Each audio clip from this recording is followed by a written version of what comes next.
Sean bienvenidos al camino de la desesperación. Soy Nicolás Tocapel y hoy vamos a trabajar a un autor que ha sido considerado siempre uno de los más difíciles de la historia, como es Jorge Guillermo Federico Hegel. Para quienes estudian filosofía, en algún momento tendrán que enfrentarse al menos a la fenomenología del espíritu, que es la primera gran obra de Hegel publicada en 1807, que ha sido inmensamente influyente en todos los campos filosóficos contemporáneos. Y si bien es cierto que Hegel es un pensador difícil, y hay que partir diciendo esto porque es verdad, las dificultades de leer y entender a Hegel son múltiples, pero no son arbitrarias. Al mismo tiempo, Hegel representa un gran punto de partida. Para quienes no han estudiado filosofía de forma sistemática, Hegel ofrece la posibilidad de adentrarse a esta ciencia de la totalidad, ya que su imponente sistema filosófico consolida toda la tradición tras de él. Presenta un punto privilegiado entre la modernidad y la época contemporánea. Estudiar a Hegel es estudiar la historia misma del pensamiento y la cultura humana, y su método consiste en partir desde la conciencia común del día a día y llevarnos progresivamente por el camino del saber hasta el saber filosófico o científico, como le llama él. Ciencia en Hegel es el saber verdadero, no es el concepto de ciencia particular o empírica que manejamos hoy. En este canal trataremos de hacer este camino más llevadero. Como datos biográficos solo diremos lo necesario. Hegel nació por primera vez en Alemania en 1770 y se hizo uno con el concepto en 1831. Luego de publicar su primera gran obra, se dedicó a la docencia hasta su disolución con el Fundamento. Fue profesor privado para aristócratas, fue periodista, luego fue director de un liceo en Nuremberg y finalmente fue profesor universitario en Heidelberg y Berlín, donde también sería rector. Sus obras principales publicadas y revisadas por él son La fenomenología del espíritu, de 1807, La ciencia de la lógica, en 3 libros de 1812, 1813 y 1816, La enciclopedia de las ciencias filosóficas de 1817, con ediciones nuevas y ampliadas en 1820 y 1830, y Los elementos de la filosofía del derecho de 1820. El resto de sus escritos publicados tras su muerte se basan en su mayoría en apuntes con los que impartía sus clases, más algunos escritos menores publicados en revistas y otros trabajos que nunca publicó ni compartió. Vamos a hacer algunas generalidades antes de entrar en la introducción de la introducción. Hegel concebía la filosofía como un trabajo arduo, sin atajo. Para llegar a filosofar en serio se requiere disciplina, estudio y método.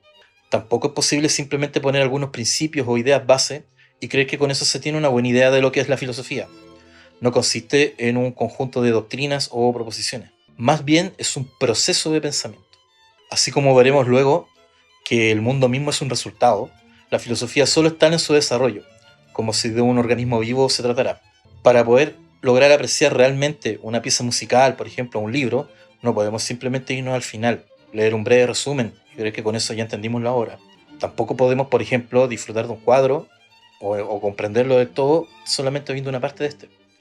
La verdadera comprensión de la filosofía solo es posible al experimentarla, de principio a fin, en plenitud. Por otro lado, Hegel cree que no hay filosofía que esté realmente equivocada o que sea de facto falsa. Más bien, cada una es inadecuada, es una verdad parcial que se malinterpreta a sí misma como la verdad completa. Lo que hay que hacer al examinar una filosofía es reconocer su intuición correcta, pero parcial, al tiempo que se ve que debido a que es parcial no es la verdad final. Hay que decir que Hegel piensa esto incluso de su propia filosofía, no pretende ponerle punto final ni jactarse de haberla completado o definido para siempre. Hegel también considera que la única forma legítima de crítica es la crítica interna, mediante la cual se demuestra que una filosofía falla según su propio criterio de éxito, lo que vamos a decir más adelante que es llevar la lógica de tal o cual filosofía a su extremo. La crítica externa, por el contrario, rechaza una filosofía porque es simplemente incompatible con otra.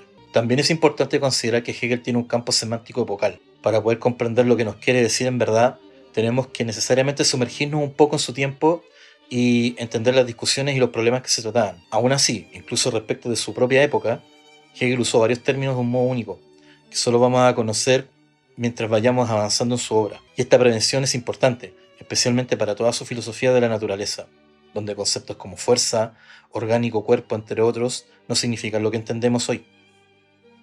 También en la filosofía del derecho y su filosofía de la historia se han hecho interpretaciones de lo más curiosas o variadas, por tomar conceptos como hombre, mujer, subjetividad y conciencia de un modo estrictamente contemporáneo. Lo bueno es que Hegel nos va a dar definiciones de todos sus términos a medida que vayan apareciendo Y nosotros vamos a tomar un camino similar. Daremos este esbozo conceptual y lo iremos enriqueciendo conforme entremos en materia. Otra dificultad que es muy evidente es su estilo de escritura. Hegel no está interesado en escribir bonito, sino que le saca todo el partido semántico posible al lenguaje para poder conceptualizar su sistema de un modo eficiente y coherente. En el alemán, por ejemplo, es posible encapsular en una palabra lo que nosotros necesitamos en español una frase completa, o se pueden sustantivar verbos. Entonces muchas veces cuando leemos traducciones de las obras de Hegel son un poco áridas de leer. Voy a dar un par de ejemplos. Hay dos palabras que en las obras de Hegel se dan muchísimo, que es Bestimmtheit y Dingheit, que en español tendría que traducir como determinidad y coseidad. Ahora, estas dos palabras, determinidad y coseidad, estrictamente hablando no existen en el español, sino que son palabras que se han tenido que crear para poder traducir lo que Hegel nos quería decir, o bueno, lo que en general en el alemán se quiere decir, no son de un uso exclusivo de Hegel. La determinidad, la Bestimmtheit, es la actividad de la determinación, y la coseidad, la Dingheit, es la actividad de ser una cosa. Entonces, no sé si se ve que decirlo de ese modo suena un poco extraño, sobre todo con Dingheit. Este uso del lenguaje también es muy frecuente para quienes hayan visto, por ejemplo, a Heidegger. Hegel no creía que el alemán fuera el lenguaje para la filosofía, sino que los conceptos son universales y por lo tanto pueden ser expresados por cualquier lengua con mayor o menor grado de claridad o eficiencia. Hegel es posible leerlo en español hoy.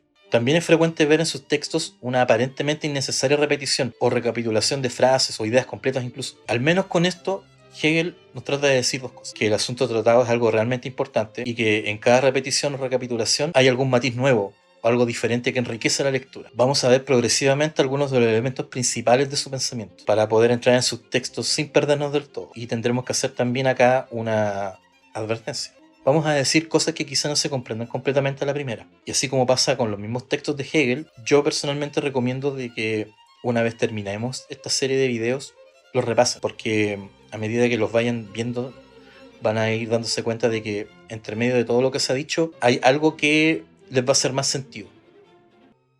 Una de tantas concepciones que son difíciles de comprender en Hegel es su noción de pensamiento y la unidad que significa. Vamos a empezar por la noción común de pensamiento, que es la de un fenómeno psíquico individual. Podemos ver que se tiende a considerar el pensamiento como un atributo, como una especie de accidente o como una facultad. O también podemos decir que es como una especie de potencia que tiene alguien o algo. Pero en estas acepciones se olvida el hecho de que no hay algo por sí mismo y el pensamiento es tomado como una cosa externa a una supuesta existencia objetiva de algo o alguien. Ya vamos a ver la teoría epistemológica de Hegel. Vamos a decir que el pensamiento en Hegel es, bueno, no solo eso. Además de nuestra idea común, también el pensamiento es más adecuadamente acto, acción o movimiento. Podemos decir que el pensamiento para Hegel es simultáneamente la sustancia de las cosas exteriores y la sustancia universal de las cosas del espíritu.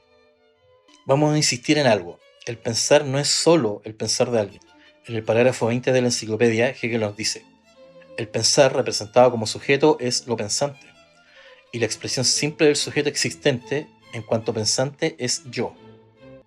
En Hegel, el pensar mismo es sujeto y objeto. Es en definitiva la realidad misma en su autodespliegue.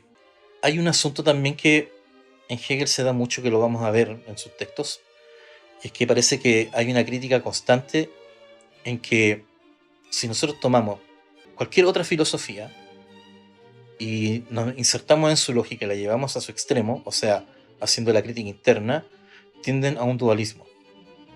Incluso pensadores que son considerados monistas caen en esta crítica, como Spinoza, que Hegel lo presenta a la larga como un dualista, en el sentido de que su concepto de totalidad solo se queda en una mera exteriorización, en una primera negación, o el para sí, que vamos a ver después. Y por lo tanto hay un abismo entre la realidad que afirma Spinoza y la teoría que la postula. Lo que finalmente critica Hegel de todos, y especialmente de Kant, es que su ontología no puede ser incluida en la realidad. La ontología en cuanto tal queda como postulado, explicando al mundo por fuera, digamos.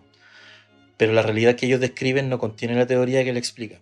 En ese sentido, Hegel pareciera superar, o al menos intenta ir más allá del dualismo originario de la tradición, que es, en general, realismo e idealismo.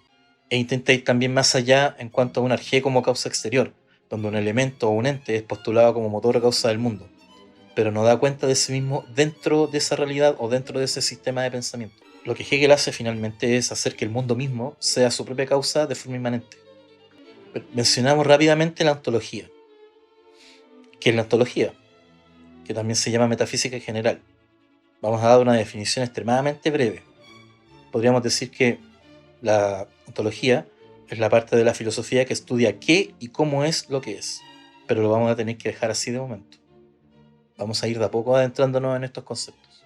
Otro concepto extremadamente importante en el pensamiento hegeliano es Dios, que no solamente tiene una importancia práctica y filosófica. Hegel ve el cristianismo como fundamental en la realización progresiva de la libertad humana. El cristianismo introduce una noción del valor del individuo y la dignidad humana que había estado en gran medida ausente en las épocas anteriores. Es bien sabido de que el concepto de persona, la filosofía lo heredó desde la teología. Y estos conceptos fueron desarrollados, por ejemplo, en Boecio, San Agustín y Santo Tomás.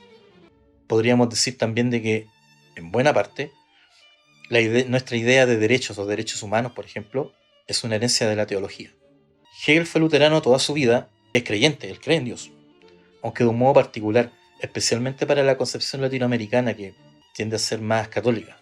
Para Hegel, las escrituras no deben ser tomadas en forma literal, sino que simbólica, como un recurso narrativo para enseñar los principios del cristianismo. Por ejemplo, Hegel no considera real la creación ex nihilo del mundo descrita en el Génesis, sino que el mundo es una actividad eterna de autodespliegue, y Dios se despliega y se conoce a sí mismo del mismo modo. Aunque hay que precisar algo, Hegel no confunde el mundo con Dios, como se ha leído por ejemplo a Spinoza por mucho tiempo. También vamos a llegar a ese punto más adelante. Dios, que es lo real y verdadero, también es un resultado. De esto vamos a desprender que el hombre no es simplemente una criatura, como se dice, por ejemplo, en la filosofía medieval. El hecho de que seamos a su imagen y semejanza significa que el hombre es la objetivización de Dios mismo como mundo, como creador, como totalidad. Dios es distinto al hombre, pero como una realidad efectiva, particular, concreta, Dios es el hombre. Pero esto no significa que no haya distinción entre Dios y el hombre. Esta distinción, como en todo Hegel, se da a través de un trabajo de autoconciencia. Las culturas primitivas que sacralizaban la naturaleza se sentían parte de ella, de una forma, digamos, inorgánica. Inorgánico en Hegel es aquello que integrado en una totalidad pierde su independencia. Cuando lleguemos a la razón observadora de la fenomenología lo vamos a ver en más detalle. En relación a estas culturas primitivas, la distinción entre el hombre y Dios era nula o escasa, porque finalmente era todo naturaleza, y solo a través del despliegue de Dios mismo en la historia, como espíritu, es que, según Hegel, esta distinción se ha hecho más evidente.